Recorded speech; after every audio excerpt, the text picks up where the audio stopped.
welcome to Women's Radio. Once again, I'm Pat Lynch Barrett, and my guest again today is Christine Baumgartner. And you might remember that Christine is an expert on relationships. She was one of the very first relationship coaches for John Gray, the person who wrote Men Are From Mars and Women Are From Venus. And she has been doing this wonderful work ever since. Now, today, she's going to give us a special treat because this is definitely information we can all use, whether we're trying to get along with members of our family, our husband, or our children, or our parents, whoever, but also at work. Obviously, this was largely a process that was built for people in the workspace, but it can be used every place. And it gives us so much information about ourselves and other people and how to really lead a happier life with other people by realizing their strengths as well as our own.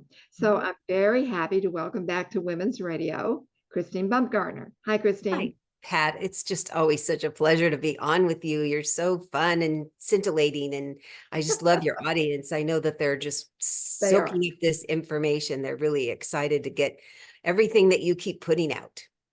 Yes, well, we try. We did a lot of research before we began Women's Radio to figure out exactly the wonderful women that we wanted to go after. Now we actually realize that there's a group called the Cultural Creatives, and 2/3 of them are women, but a third of them are men.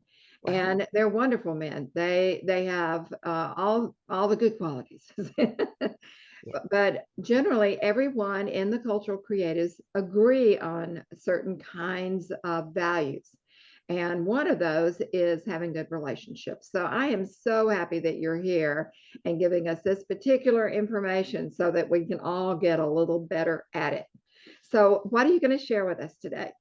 So today I'm going to talk about the Myers-Briggs quiz. Yes. And it's something that psychologists use, job placement places, as well as within companies, because it generally helps you understand personally how you meet the world, how you sort through your life in the world. And then once you know more about yourself, then it's really fascinating to learn about the other people in your life, because everybody has different strengths depending on the letters that you come up with at the end of the quiz. So it's MYERS, capital BRIGGS is how Myers-Briggs is spelled. Yeah, and it's a little bit longer test. Sorry? I'm sorry. How long ago was this created? How long has it been used? Gosh. I don't really know, but I think it was like the 80s maybe, but I could be totally wrong. There's two people that those are their last names, and they were psychologists, and they started really seeing traits and ways that people were meeting the world, and they thought it might be helpful to come up with a means for us to answer a bunch of questions. That's really fascinating how they did it, because it's quite long. It can take you like 20 minutes, where like the 5 love languages last week takes maybe 10.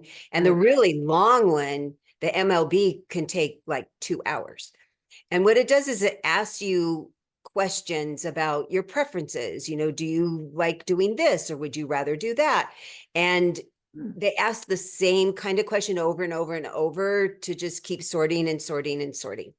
So in the limited time we have today, I'm going to go in an overview.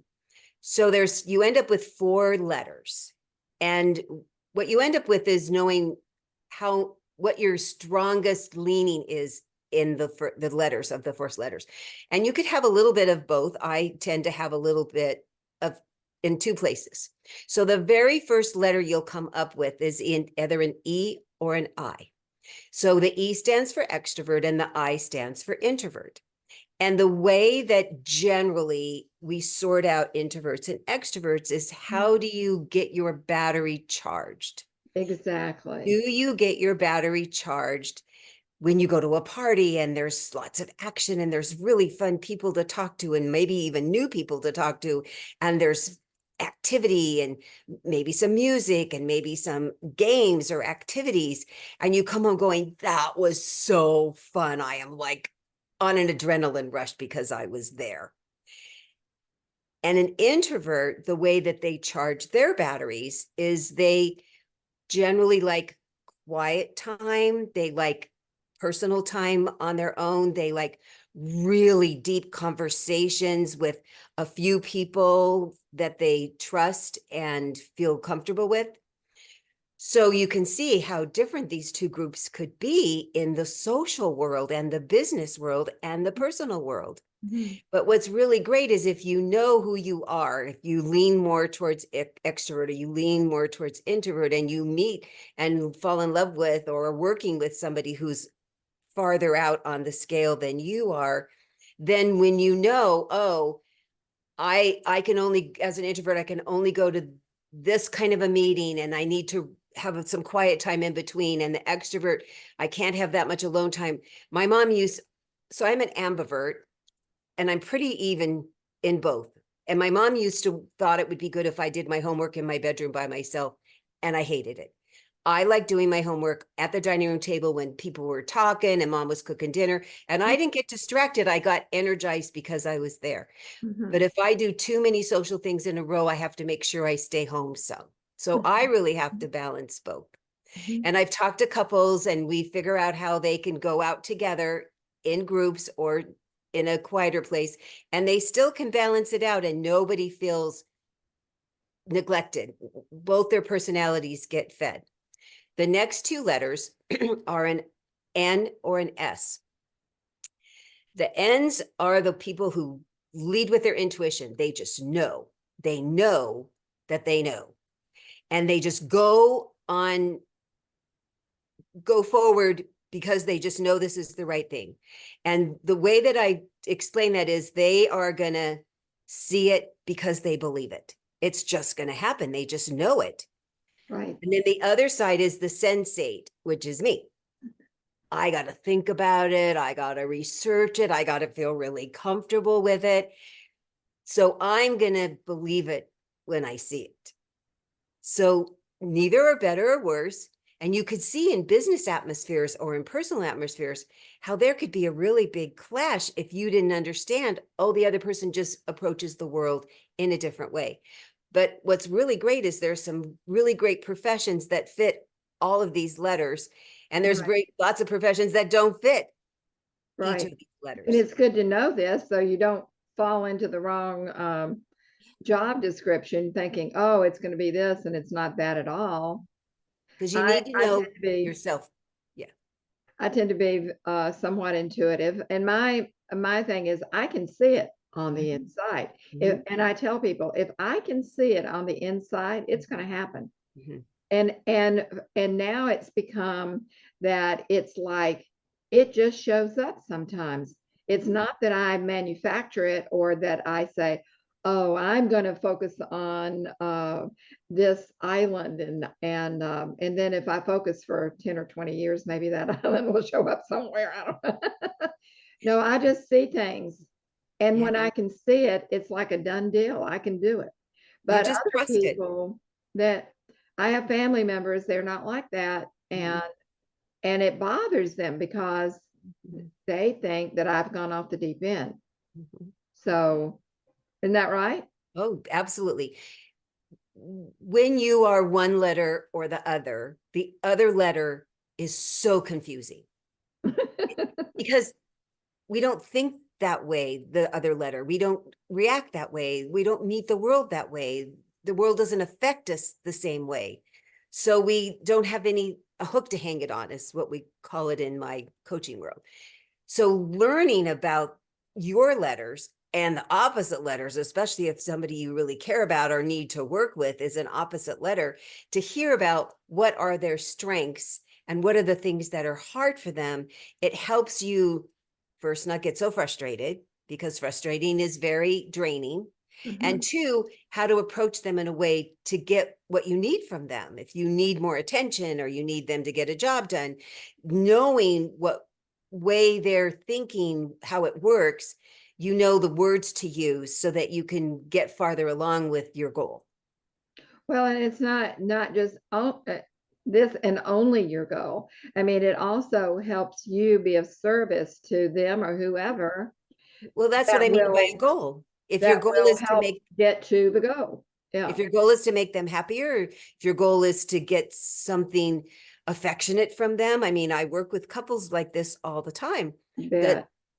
the the extrovert wants to keep taking them and doing things with them, and the introvert gets drained. And it's not that they don't love and adore them, and they do like doing stuff with them. They can only do so much people time. I have lots of introverts in my family, and they tell me they get peopled out. That's a real word. That's a verb for them. People, They do. They get peopled out. And so I help with saying, okay, well, I'd love to do this with you. How can we work it out so we could go do that? Like if I really want to go to the theater with you, what kind of time do you need to get prepared to go be in this big crowd?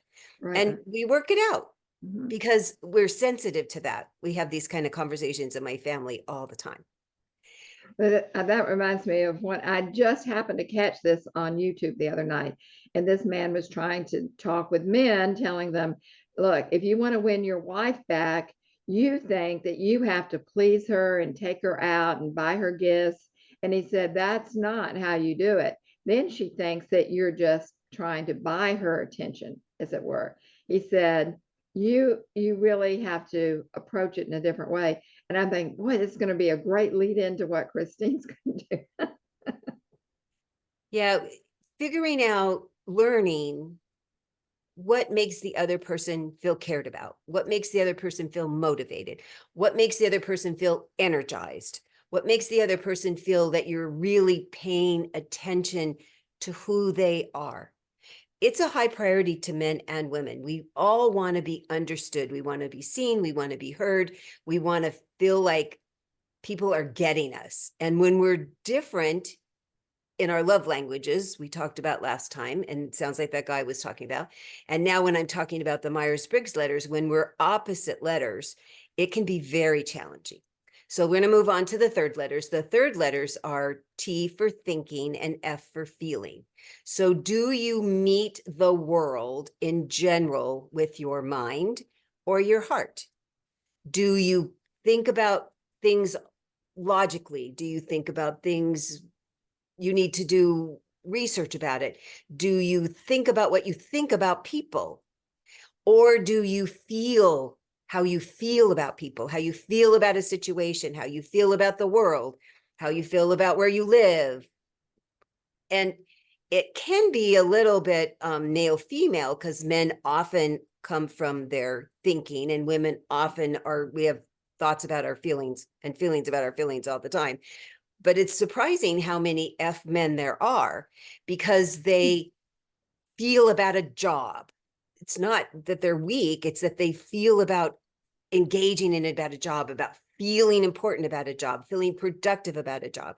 So finding out, are you more of a thinker or a feeler? And when I ran my first company, I was very much a T, which was surprising to everybody in my family, but it's because it's what I had to do with my event planning company. And then when I became a coach, I got to be my whole F person. So I am such an F now.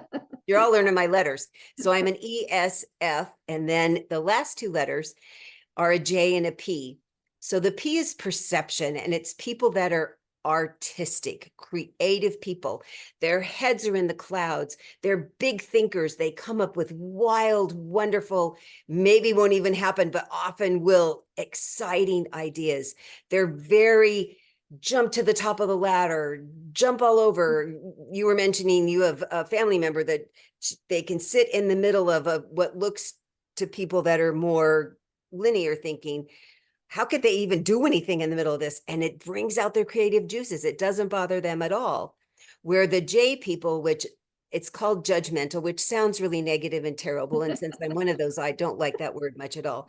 But what it really means is being a linear thinker. I prefer to touch every rung on the ladder. If I'm going to get to a goal, I want to hear about a project.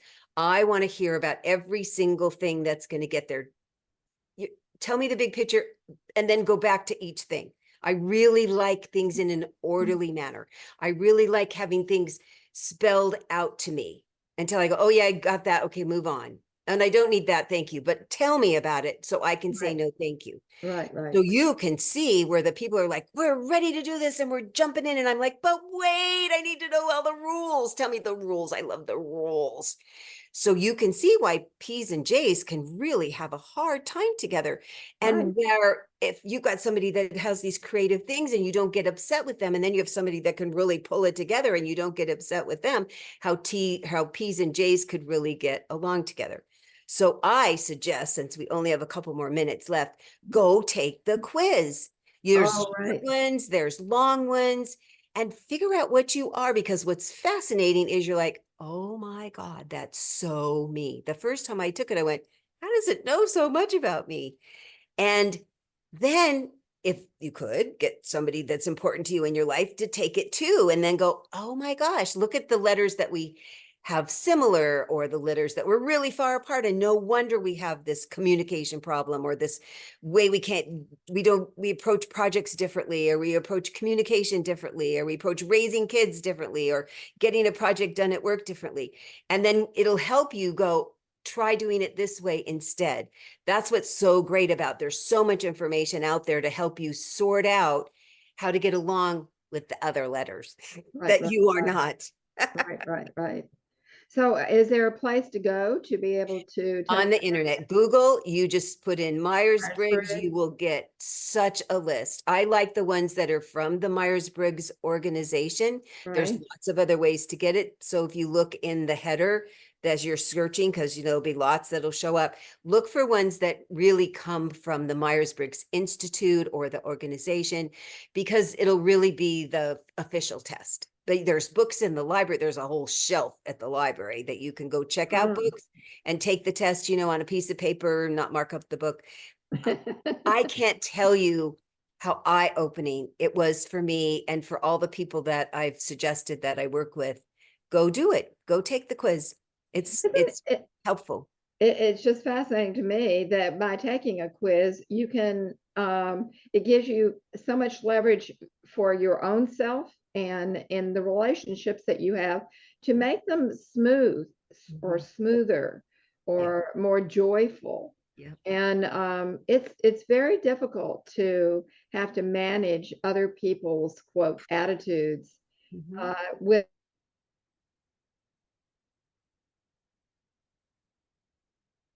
Oh dear. feeling badly. Yes, yes. My goal with my talks with you and my coaching with my clients is to keep the frustration level to a minimum. It comes, but the problem is we let it keep escalating. In John Gray's feelings, I think there's like 12 things between mild irritation to full on rage. And we go through them sometimes really quickly because they're not understanding. Why don't they understand? I'm explaining this so well. It's not in the language they understand. It's not the way they learn.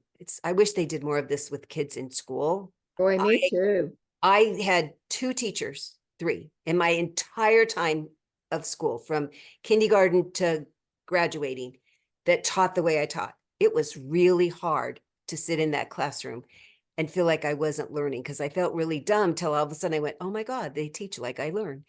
So I hope that people will go look for the test and take I think some. that's Most of another them are good reason free, to do this. some of them cost, huh? It's another good reason to do this if you have kids or you have grandchildren for that matter at this point. And so that you can, if maybe you can talk with the teacher so that they understand. All teachers don't know this either. No.